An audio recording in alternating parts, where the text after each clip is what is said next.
So I think we're going to go ahead and get started. This is Emi Kuboyama. I'm the admissions specialist for the leadership degree programs, which consist of the Policy Organization Leadership Studies, or POLS master's program, as well as the joint MA MBA program. First of all, since we are recording this, if we could ask everyone to put their audio on mute, we would greatly appreciate it. Today's webinar is primarily an opportunity to have your questions answered. We're going to try to address the questions that you submitted when you registered, and then at the end of the session, we'll open it up to take questions and answers live.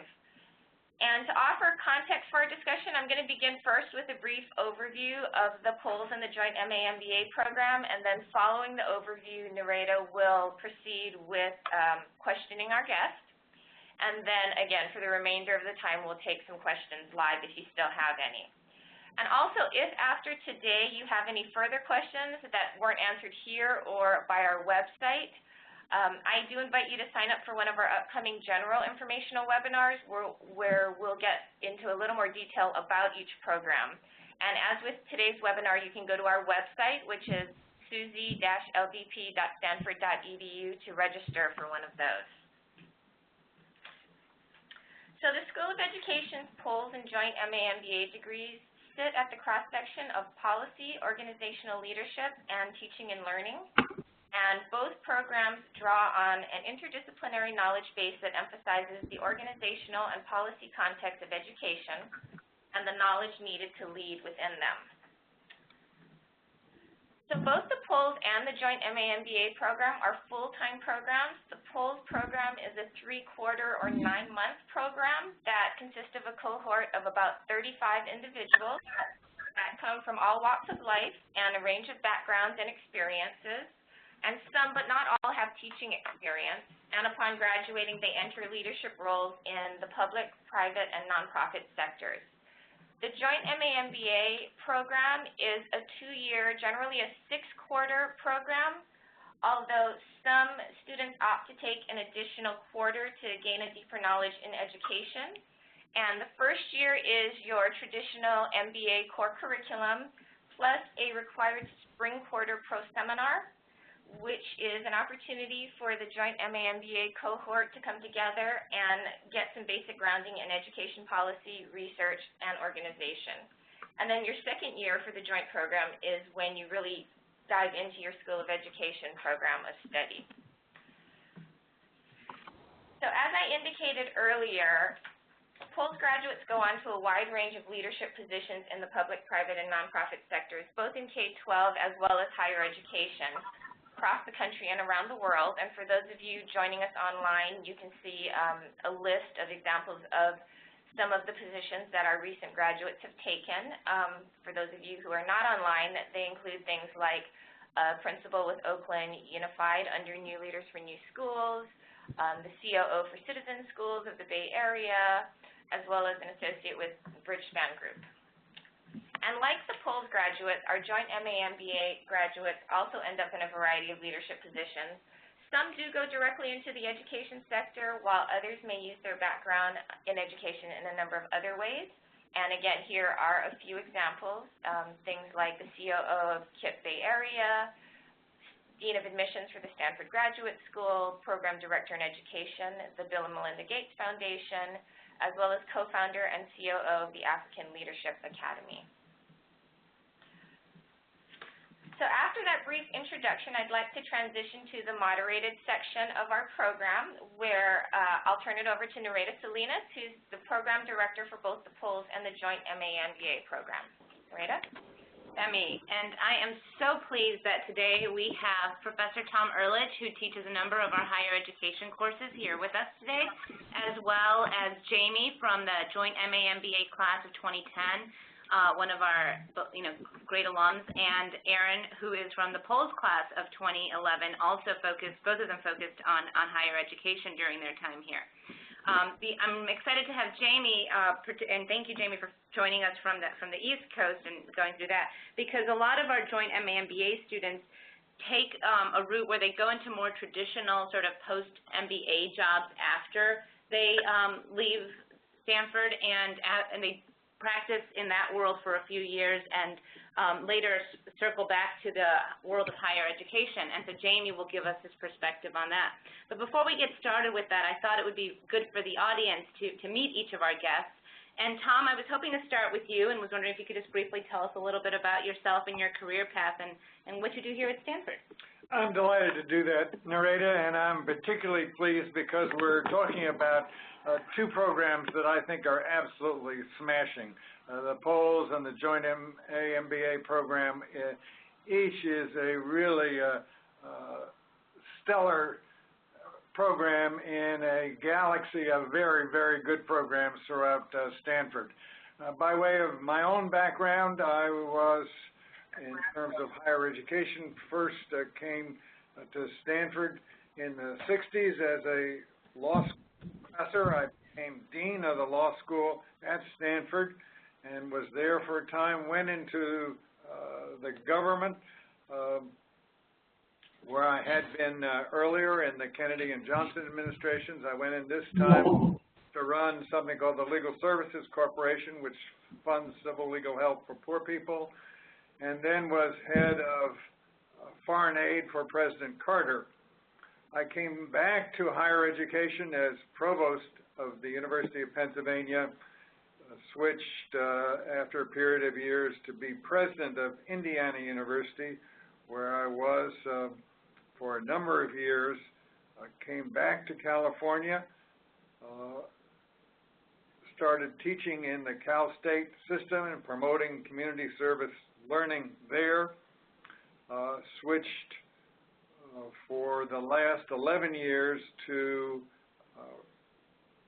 the Carnegie Foundation for the Advancement of Teaching, which is a think tank on the Stanford campus, though not part of Stanford, where I wrote books about undergraduate education and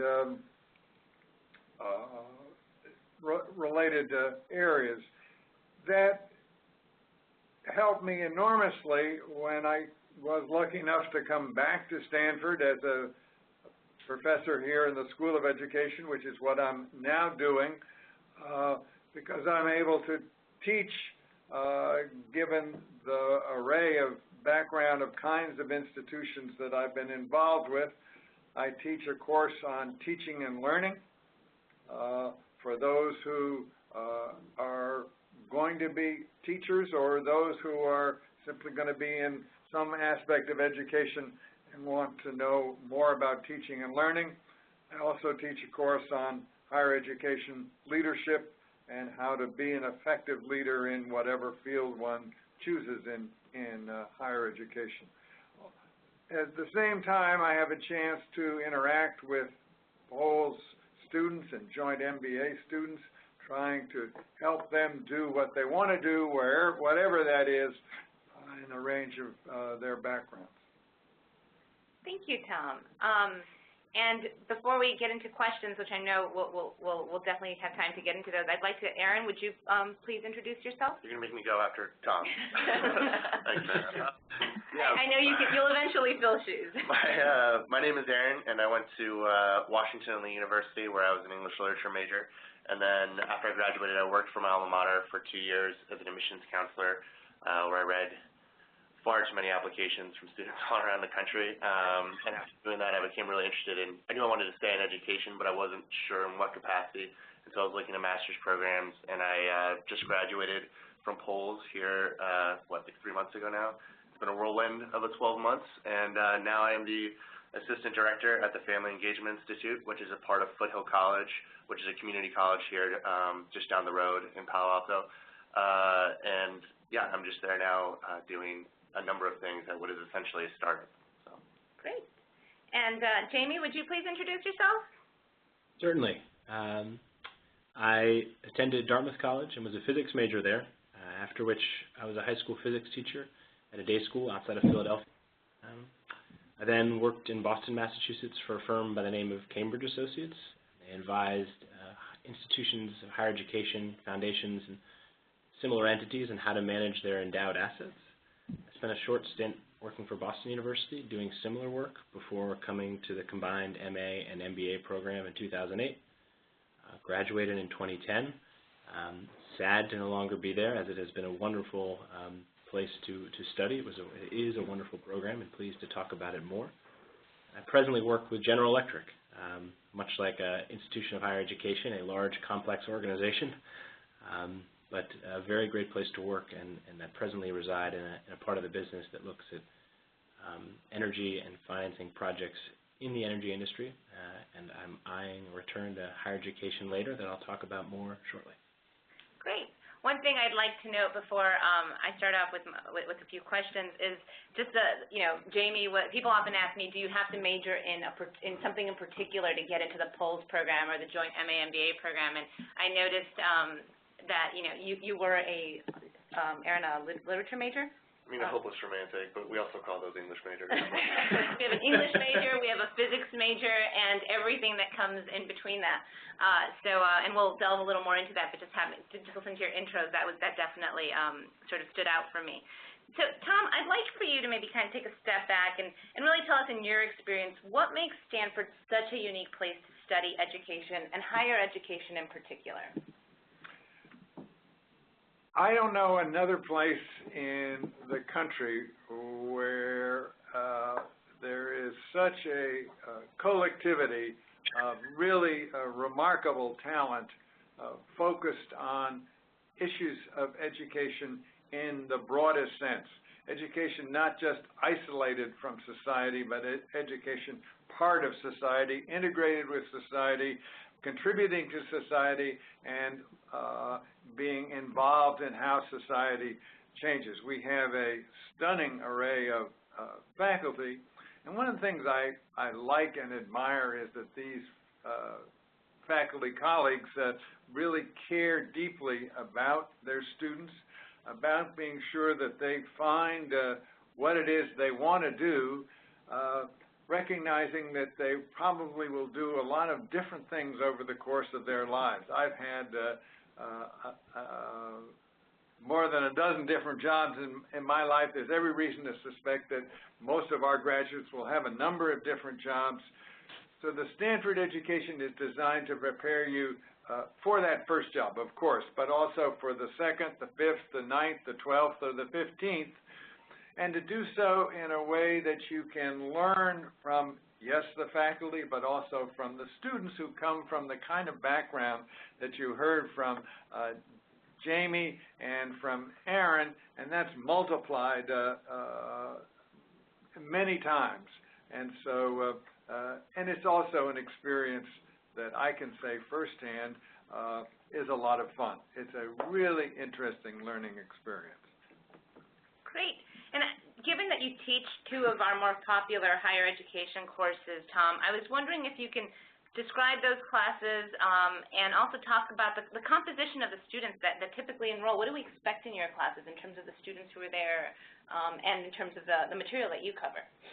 Sure. Well, in the course on teaching and learning had a wide variety of students, some who were coming back to education after 15 or 20 years of working in various fields, some who came more or less right out of college with maybe a year or so break, some who had a focus on education in their work, some focus on philanthropy, and incidentally, philanthropy is one area, or in the nonprofit sector generally, that POLS stresses. And I might have added one of, to me, great strengths, and it is a unique strength of the POLS program, the Joint Degree Program, is it doesn't slot you in a particular narrow area and say, you are going to be in higher education or K-12 or nonprofit, and that's all you're going to be able to do. It's a program that is sufficiently open and porous in terms of your ability to move and find the kinds of things that might appeal to you when you're not quite sure what those are at the beginning of the year. There are people here who can help you do that. That said, the course on teaching and learning takes as its premise that every single person in education or indeed in any nonprofit, is going to be a teacher and a learner. And in an environment that is safe and comfortable, we watch and learn from expert teachers. We teach each other in the course. We prepare either syllabi for those who want to go on into teaching, or papers that draw on insights from interviewing master teachers, interviewing the students of master teachers, and watching their courses, plus a lot of very good research on teaching and learning and how to be the most effective teacher and learner one can be, with the result that students, I think, come away with a feeling that, yes, I can be an effective teacher in whatever realm I'm in. The course in higher education leadership acts on the premise that everyone in that course is going to be a leader in some dimension of their career, whether it's in education like Aaron, or outside, at least for the moment, like Jamie. They're going to be leaders who are going to have to work with groups of people. How do you do that effectively? We use a series of case studies of leadership, and students not only do analysis of their own leadership styles and talents, but prepare case studies themselves of leadership, so that by the end they should have a good sense of who they are in terms of being an effective leader in whatever realm they choose. Thank you, Tom. And I know students really enjoy developing those cases, because I hear a lot about them before, while they're preparing them, but also as alumni. They say that the cases that they go through in your classes and other classes here at Stanford, at the ed school and across Stanford, really help them develop that judgment of what would I do in this situation with these facts, and they really draw a lot of energy from that. Jamie, let's just start with you in terms of just asking you about can you really highlight for me what drew you to apply to the joint MA MBA program, and then finally, what were the factors that led you to enroll in it? Happily. What drew me initially was the very well-connected, well-organized, seemingly just highly functioning and efficient program that existed between the business school and the School of Education.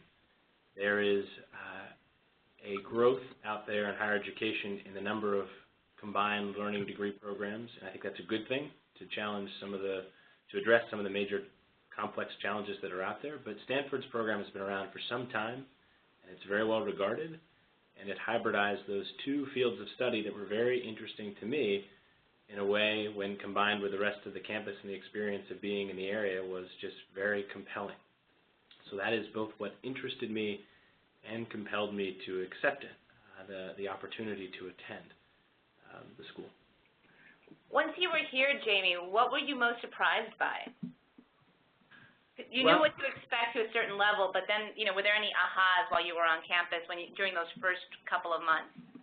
There were good and challenging ahas. The good aha was that it really was, and to steal the words that Tom used earlier, a very porous sort of experience and place, an open, porous place. And by that I mean the schools were very sort of connected and easy to flow between, and it was really kind of fun to do so, as is the rest of the Stanford community. It is a wonderful learning environment in that way. The aha in a challenging way is that as much as one builds up the experience of graduate school through applying and looking forward to it, it is hard work learning and changing and growing, and it wasn't always easy, even if it was always enriching and valuable. Can you talk about one of those challenges? Because I'm sure our prospective students are like, what do you mean? Yeah, sure. I don't mean to tiptoe around it. My apologies. All the memories are fresh for me. It turns out that getting back into the mode of researching and writing papers is challenging. It turns out that participating in a classroom and being a valuable contributor takes time and thought and preparation. These are all things I think one plans to do, but if you haven't been doing it for a while, or it's in a new fashion, or it's with people who know a lot more about it than you do, it takes some adjustment and some sort of deferential enthusiasm, I guess is the right way to put it. No, very good point. Thank you for mentioning. I think some people just sort of think I'm going back to school, but you're right. For many people, there is that sort of reacculturation to the academic environment.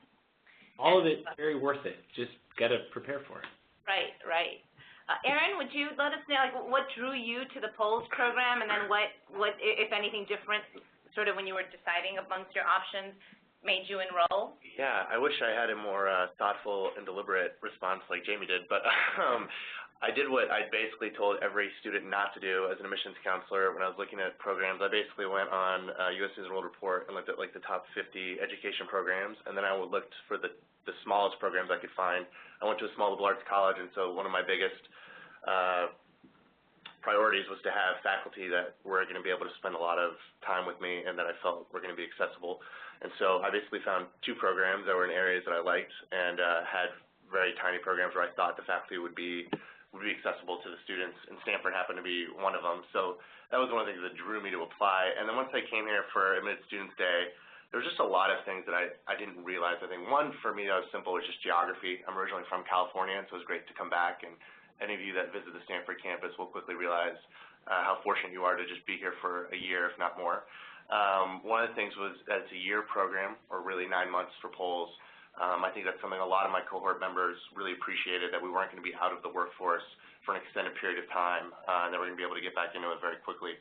And then also just the cohort that I met on Admitted Students Day, and then especially when I showed up to start school. I can't talk enough about my cohort and how talented those people are, and how fortunate I was to spend 9 months with them, not only in class, but also I think I did most of my learning here outside of class in a social environment. That's where I internalized a lot of material. As academic or kind of nerdy as that sounds, we just could not stop talking about the education issues that were important to us, and they were extremely passionate and just incredible people to be around. So those were the big reasons, were the people.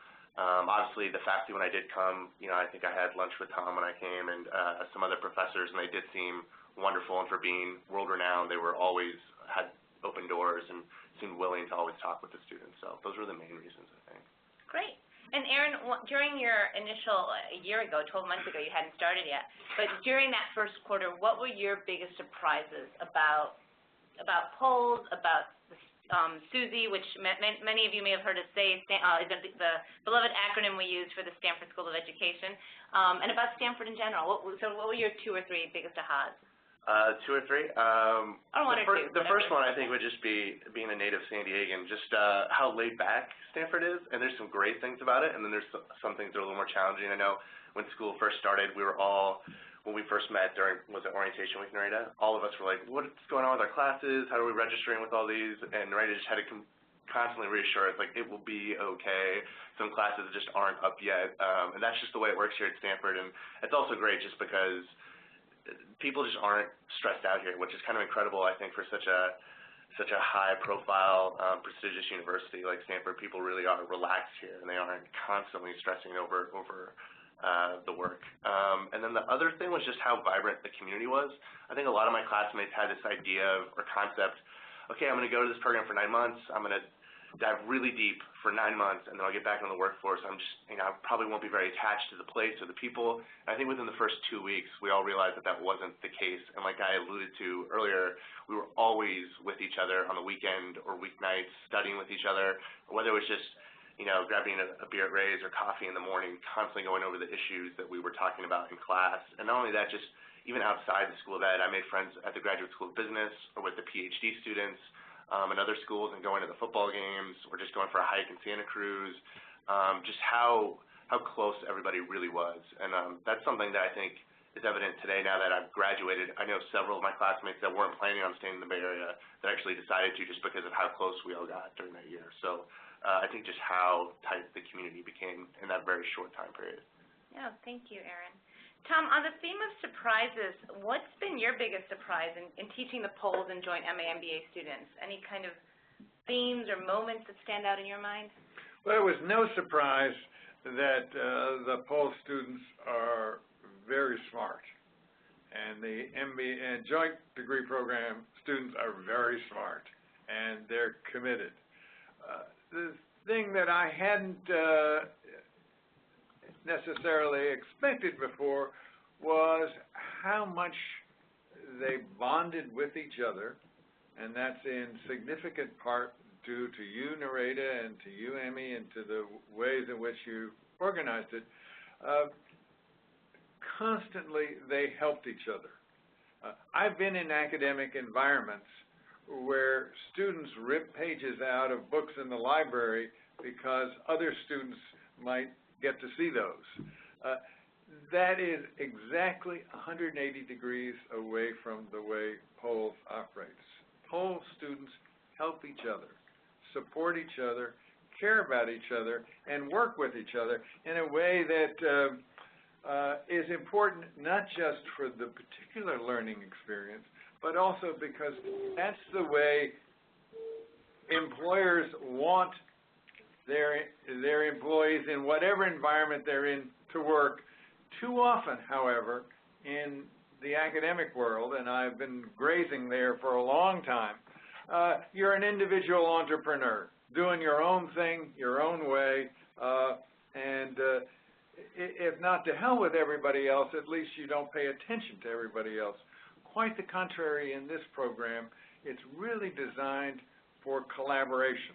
That's obviously true when you have 3 or 4 students writing a case study, as they do in my leadership course, but it's true even in courses where they don't necessarily work in teams. They help each other. So I would say that was a kind of stunning surprise. Another was the diversity of backgrounds.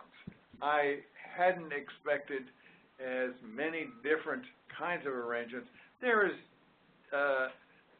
Jamie, one of my favorite students, who came with a physics background, who taught physics as a high school teacher, and I'm sure he was terrific at it, but came and worked in this Poles environment, and now is off in a different environment, different than the one Aaron's in, but they both learned from each other, I know, because they were both in my classes, and those connections will stay and will help each other. And one of the nice things about Poles and the Poles program, I think, is that once you are part of it, you have a lifetime of ability to connect with people and network with people who can really help you not only right across the country, but around the world. No, thank you, Tom. In terms of courses, Aaron, I'd love to just start with you. What were the courses here at the School of Education and here at Stanford that really added the most value to your graduate experience? That was probably the toughest question on this agenda that Emmy provided me to try to answer, and so I'll try to keep it to the School of Education, I think, because as Nareda knows, I grazed all over Stanford, for better or for worse. The first one I think was, well, first of all, I think this program is worth coming to just for Tom.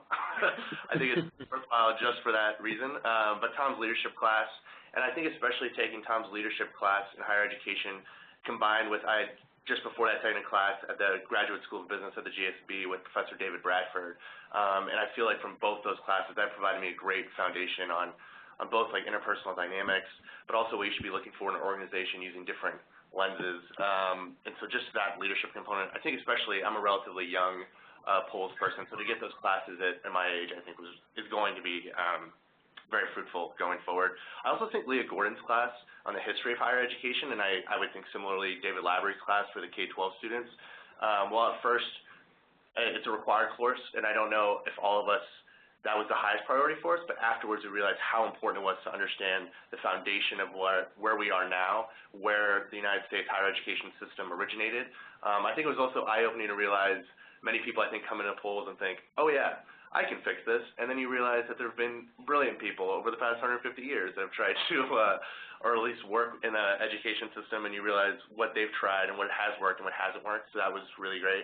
And then also Eric Bettinger's course on the economics of higher education. That was something I was really interested in, was economics and the finance of both K-12 and higher ed. And I mean, Eric is an incredible resource. He's basically the country's expert on financial aid policy, specifically FAFSA. And one of my other colleagues and I, we've even tried to work with him after graduating on a program, and that class was phenomenal, and he tried to fit a lot into the one quarter, and I think he wants to expand it going forward. So that was great. And then finally, Tom's class too, it was not an official class, but a classmate of mine from last year, her and I started a reading group. What do we call them? Not a reading group. The independent study? Independent study with Tom on philanthropy, and that's proven that in my job now to be hugely successful, since I try to work with foundations, both in my official job and then also in a part-time job I'm doing. So that was a really incredible experience, and I think also just shows how easy it was, maybe not for Tom, but for us, to get kind of get a class going really quickly on something that we were all interested in and that we weren't going to be able to take otherwise. So. No, great. Thank you, Aaron, for that spectrum of the types of courses and how they impacted you. Jamie, are there a couple of favorites that you had here at the School of Education? Aaron's done half my job for me, because the three of the ones I had listed were exactly that. So thank you, If you Aaron. want to echo which three they were, just so the prospective students know, and I'm always curious to know what you all think. Certainly. Tom's course, most certainly, on higher educational leadership. The History of Higher Education course was a wonderful foundation that filled in a lot of large cracks in my understanding of the profession and the sort of the trajectory of higher education over time. And the Economics of Higher Education course, which, for all the reasons Aaron mentioned, was tremendously valuable. Great. I'll try to complement that list with a few more. The first is one taught between the School of Business and the School of Education, Strategic Management of Nonprofits course with a Professor Meehan. That was a very enjoyable experience because of the sort of education in a broader context and higher education in a broader context of nonprofits.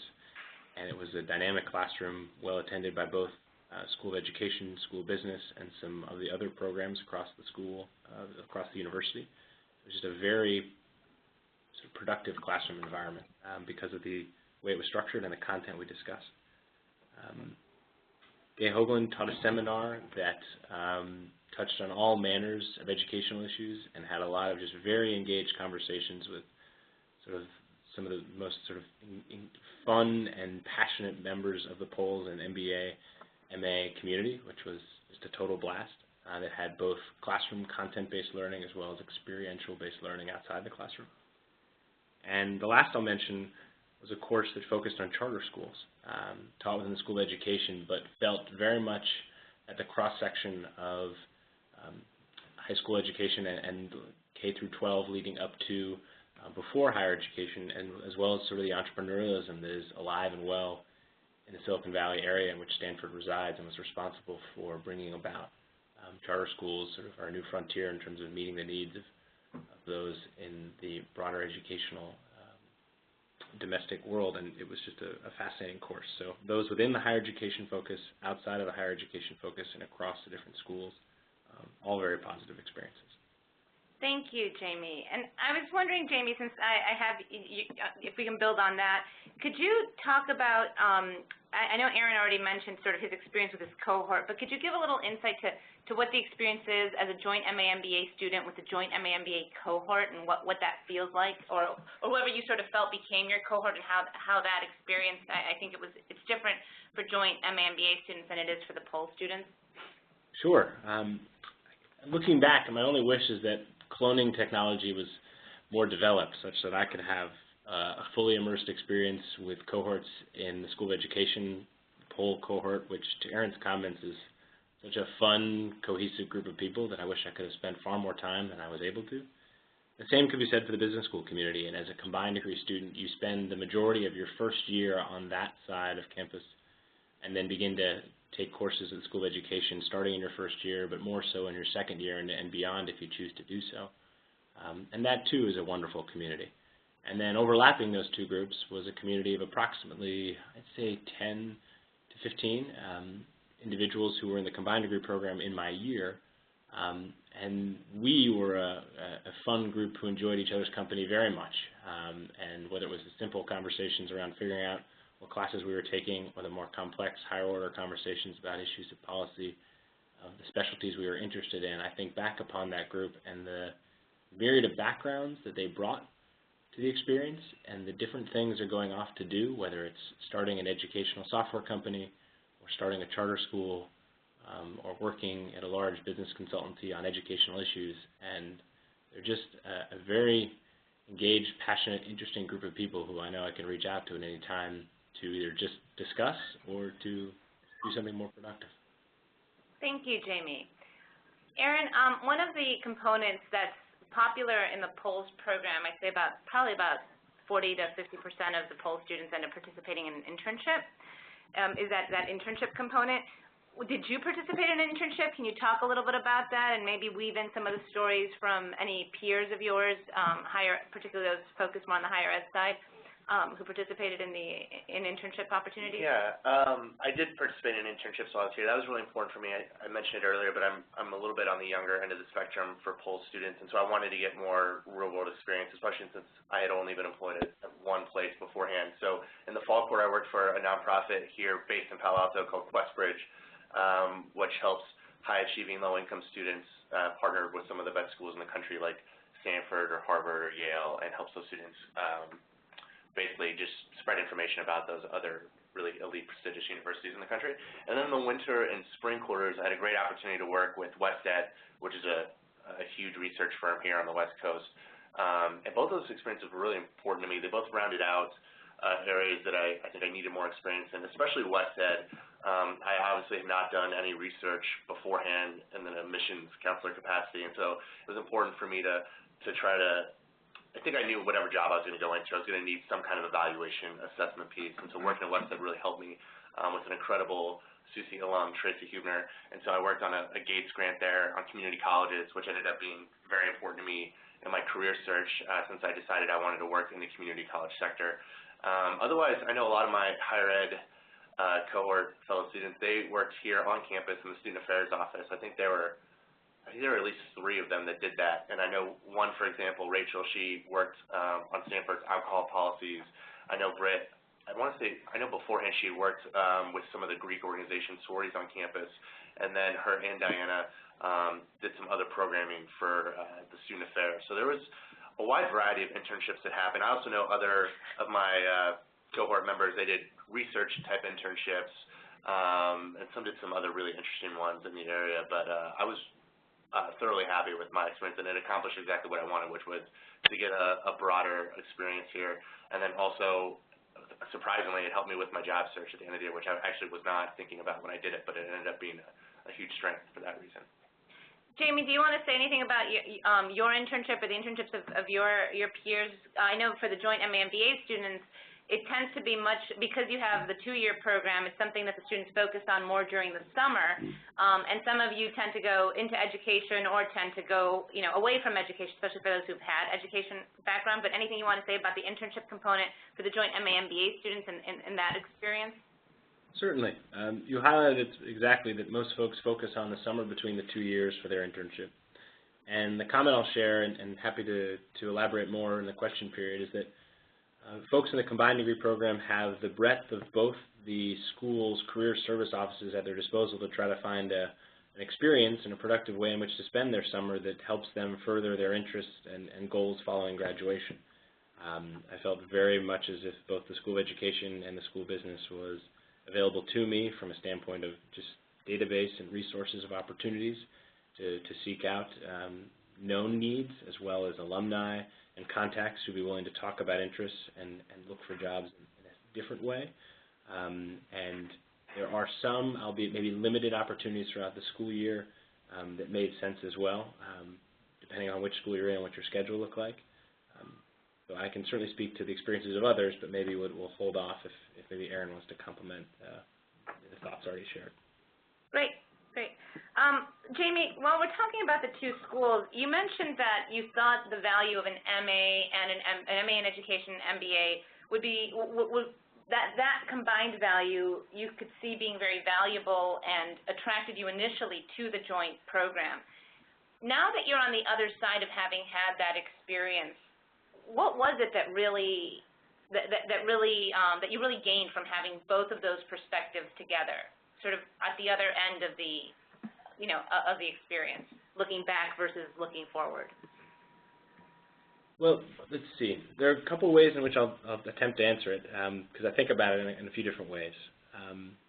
The first is looking back on it in ways that's going to helps me now and will help me in the future is the environments in the classroom environments, the academic environments have lots of things that are the same, but there are those that are very different as well.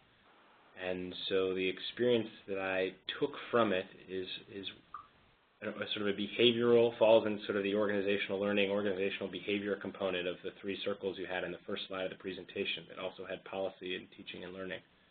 And that is that I feel like I'm better equipped and more able to operate in a community, operate in an environment of different learners and different thinkers with different opinions on different matters in higher education.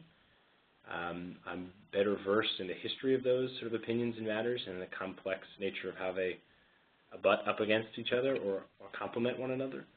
I feel more prepared and conversant to engage in conversations about how to implement and affect change. From a policy standpoint, there is just no doubt in my mind that the experience in the education school and the school business, particularly on the higher education component of this conversation, has made me more conversant in policy present day and understanding of the issues at present, whether they be, as mentioned earlier, admissions and financial aid, and how our country goes about making those things available to applicants, or other issues. I consider myself having a better foundation and knowing how to engage more thoughtfully. Thank you.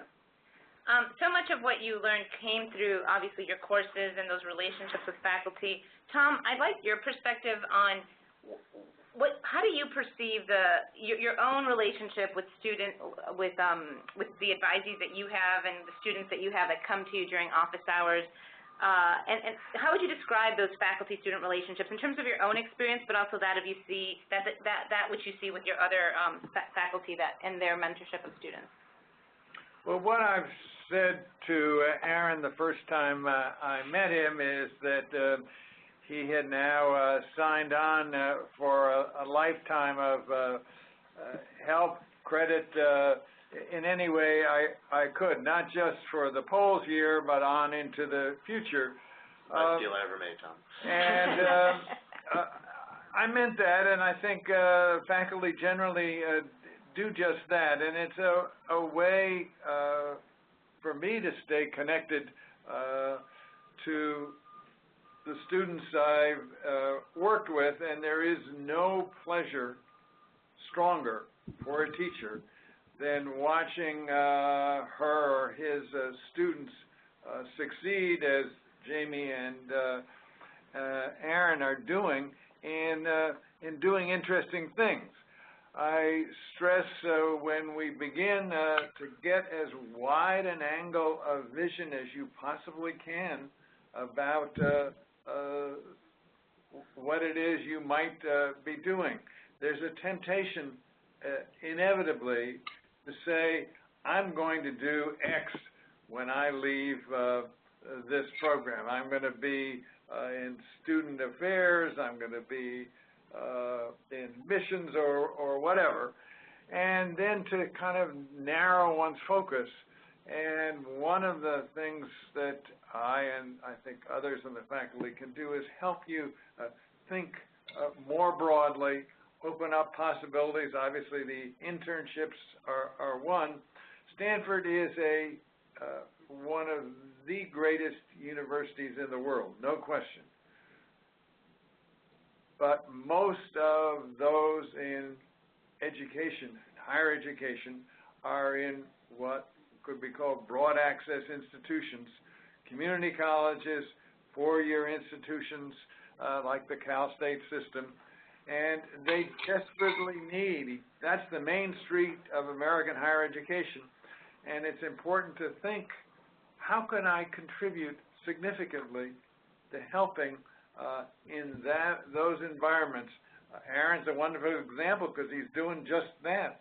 And part of our role as faculty is to help students think as broadly as possible as what they could do, give them not only insights, but actual opportunities to get some hands-on experience in those, and then to make some decisions recognizing there'll be a multiple of different opportunities over the years that follow.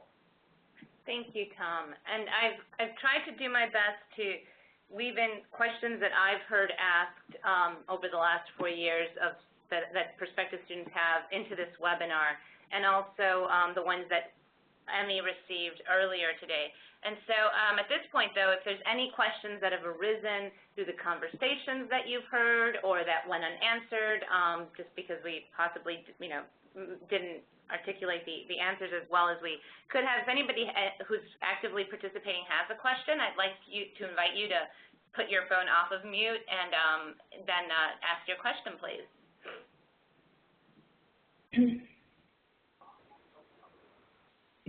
Do we have any questions out there in the audience? Yes, I have a question. Please, go ahead.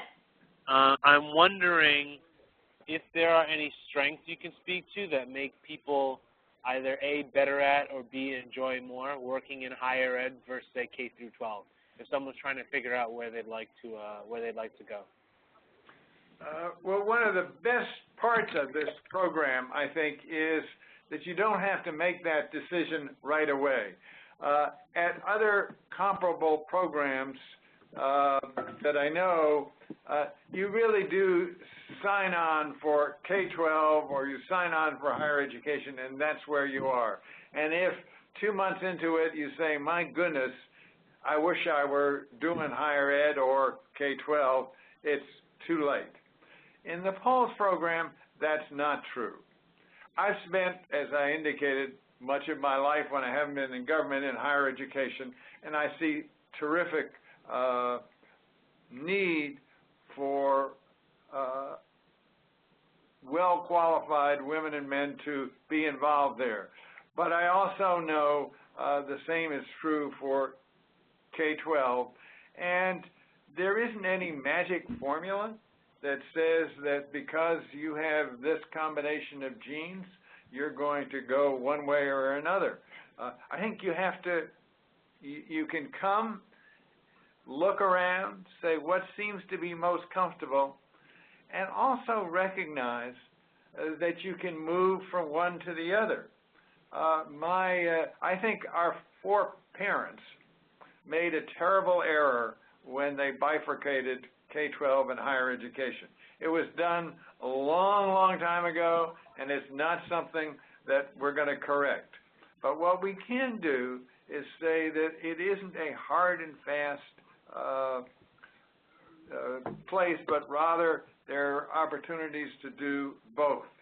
Aaron, you wanted to build on that? Yeah, just to echo Tom's sentiments in kind of practice, I mean, I am technically an employee of Foothill College, but I spend the vast majority, probably 90% of my time working with K-12 families. Also, in my spare time right now, I'm helping a man start a charter school down in San Jose. So I think it's a perfect example of, you don't have to pick one or the other, although I'm sure Tom and I could also make some generalizations on the differences between higher education. Higher education, obviously, dealing with what tend to be larger institutions, and so people who want to be interested more in what Tom eloquently calls institutional architecture, which is what I find most of my interest in. So. Jamie, anything you want to add to that? I think no matter where you think your interests lie, it always behooves you when entering an educational institution to open up your mind and allow change to take place. That's what they're about. And so definitely work to your question going in to come up with a path you think you'd like to take, but be open to the conversations you'll have with peers and professors and others that inform it and redirect it.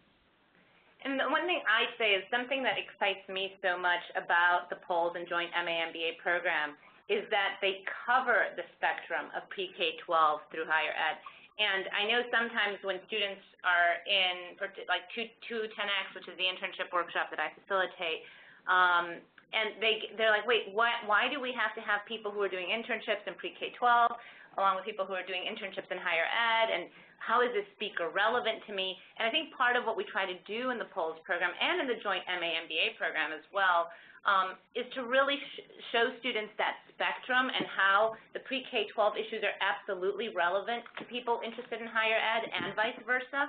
And you are a better, more informed decision maker by understanding what's happening in the first 13 years of education if you're working in higher ed, and how the strengths or lack thereof in some areas of the school systems are going to carry over into higher education, and vice versa, how what you're doing in pre-K-12 is going to how what's happening in higher ed is preparing your teaching force, is preparing your management force for the pre-K-12 sector, and whether it's doing it well or not. So I think that's one thing that our students do. And the other thing I would say to the person who asked the question is simply that we have a lot of students. You can take history of higher ed as a pre-K-12 student. It does, and it still counts towards your degree, or vice versa.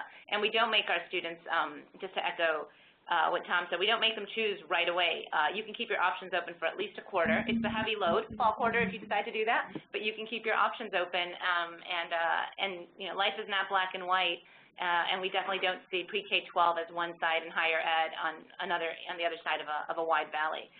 That may be the way a lot of people perceive it, but I think POLS and joint MA MBA students are definitely building those bridges across that chasm. Any other questions from students? I think we can take one more question before we close off from prospective students, prospective applicants.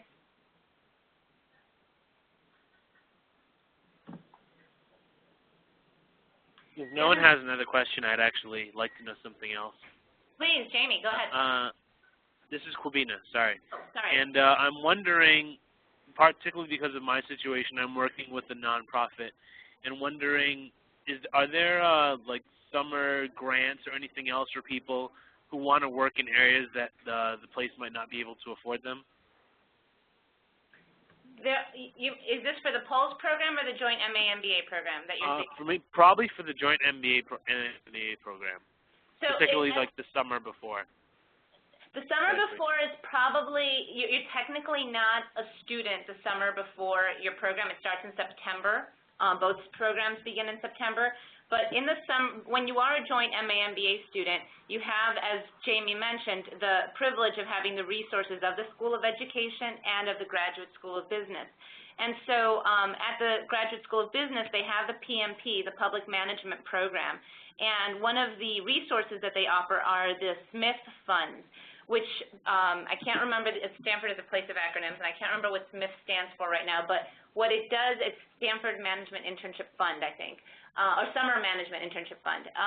And what those funds will do is, if you take a job working for a nonprofit and they can't afford you at all, or they can only afford some token amount, the Smith Fund will compensate you at the same level at which your MBA peers who are taking jobs with management consulting firms, say, or investment banks, what they're being paid at those levels, and it will basically raise your compensation to that level through Smith Funds. So there's definitely that opportunity if you are a joint MA MBA student. A lot of our joint MA MBA students who intern during that summer with organizations that are not for-profit end up tapping into the Smith Fund. So thank you all for coming. I want to close off with one last question. If I could ask both Jamie and Aaron to think back to before they applied, when both of you were in the shoes of these current prospective applicants, what one piece of advice do you wish somebody had given you, or perhaps somebody did, and you felt it was very useful as you embarked on your search for the right graduate school for you? Jamie, do you have anything to tell? Aaron's pointing like, wait, give me a second, I need to think. Happy to. Those of you who are on the phone, those of you who listen to this after, you're doing exactly the right thing, which is spending as much time as you possibly can reading and learning, thinking and imagining and getting excited about what the opportunity would be like. It is a significant investment in time and money, an opportunity cost, but it is incredibly worth it if you find that it is something that fits and is something that's right for you at your stage of life. And so the more time you can spend and not put too much pressure on yourself at the same time to feel like you have to do it quickly, but the more time you can spend learning about the program, about the people, about the experiences that others have had, and contemplating your own, the happier you'll be once you get here, because you'll be sort of executing on that interest and desire while still leaving open the option for change and personal development, which on the other end leaves you very thankful for the opportunity you had. Yeah, I would say, and this is probably obvious to most of you who are taking the time to listen to this, but I didn't spend as much time as I think I should have looking at the classes the schools both offered and the faculty that taught those classes. And I think Stanford is, I mean, obviously I'm biased, but it's kind of unrivaled in both the faculty that teach these classes, but also the breadth. And to also see, one of the great things I love about Stanford is being able to take classes at other schools and to see what classes might be offered at other ones. I mean, I took a couple classes at the design school, also at the graduate school of business. I had many of my friends who were over at the law school, and all of them were very relevant to us in education.